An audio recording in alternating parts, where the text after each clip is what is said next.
Oh, oh, I know I already made a video today, but when I was refreshing, I thought about some stuff. Um, True power comes from the soul. Did you know that? You know, people every day mistake money. They think that money um, is what gives you power. They think that money is an influencer because it kind of is in some ways. I mean, the love of money. That's the root of all evil. The love of money. You know, the everlasting pursuit of money. You know, money will come your way if you just do what you're passionate about and you keep Lord Jesus Christ first. And that's my belief.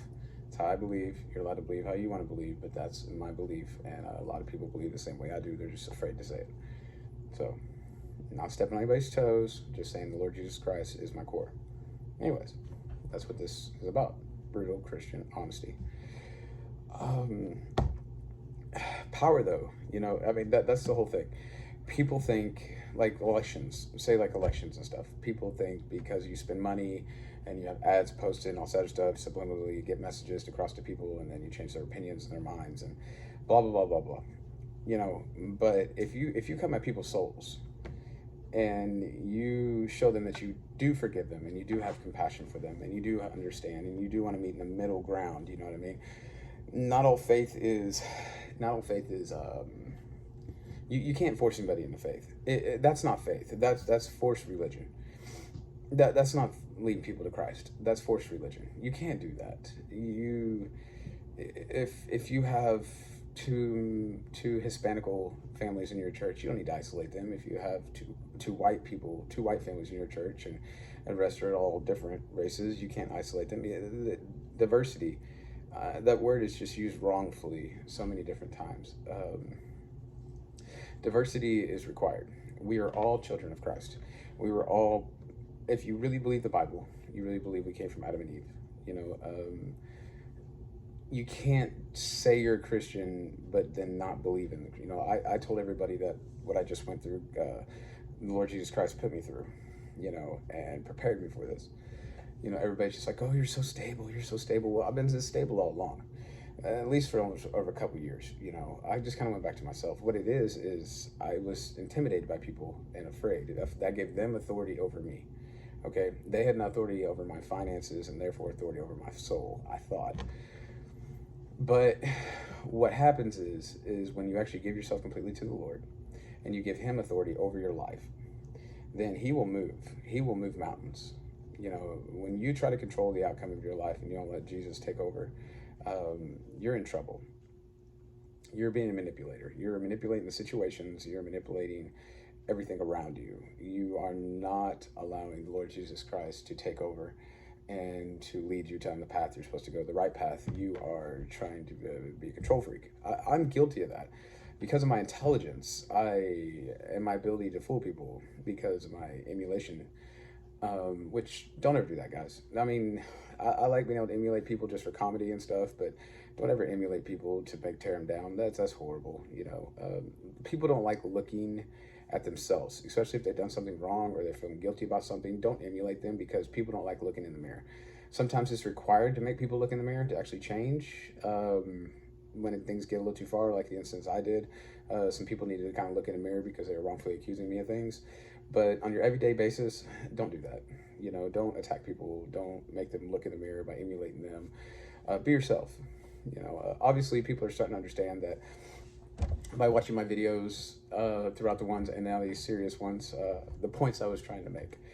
I was taught a lot of knowledge. I was not just taught, educational knowledge. I was taught biblical knowledge as well. I don't have a registered degree.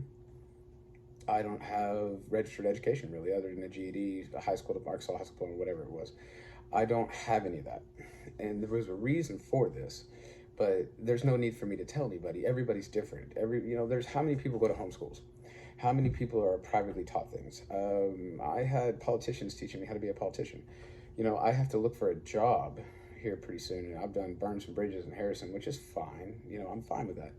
But it's Tamara wanted to be a stay-at-home dad, but really I want to contribute. We can work together with the kids and we can take care of the house.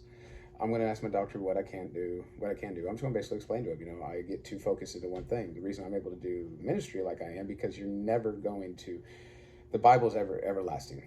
I don't care what you say. It's everlasting. It completely speaks to you differently every single day. So it's a subject that I'll never get bored with.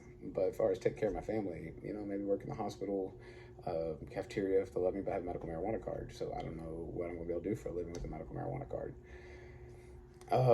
Because I actually need medical marijuana. It slows me down. I haven't smoked much today, and you can probably tell that's why my voice is going as fast as it is. Another thing that's kind of funny, we in Boone County don't have medical marijuana here, but everybody's driving over to either Fayetteville or over to Mountain Home and spending all their hard-earned money over there, and the counties over there are collecting all the taxes, and I think that's kind of ridiculous. I think Boone County should be able to benefit from that. People are buying it anyways, guys. They're issuing medical marijuana cards for a reason. So the county should just go ahead and embrace it.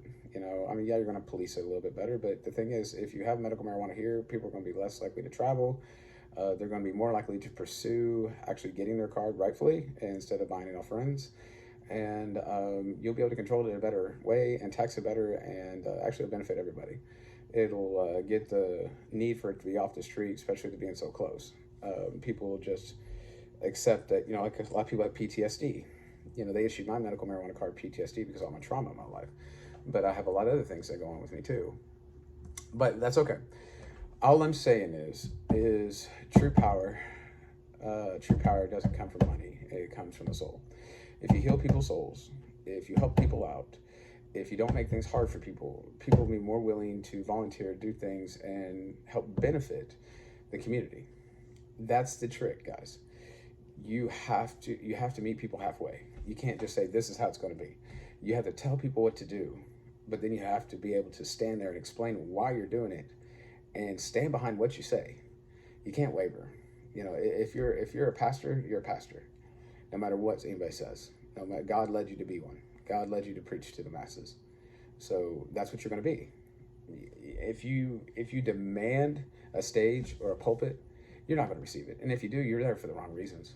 You will be asked to take the pulpit when it's time. When God knows it's time for you to speak to the congregation on a large public scale, he will lead you to that point. You don't need to demand nothing.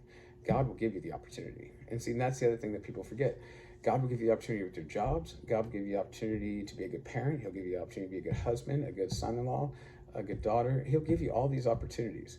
It is your responsibility when these opportunities arise to do your very best. You don't have to be perfect at everything, but you do have to try. So true authority comes from the soul. Check your souls. Have you checked your soul lately? Are you on the right path? So have a blessed day.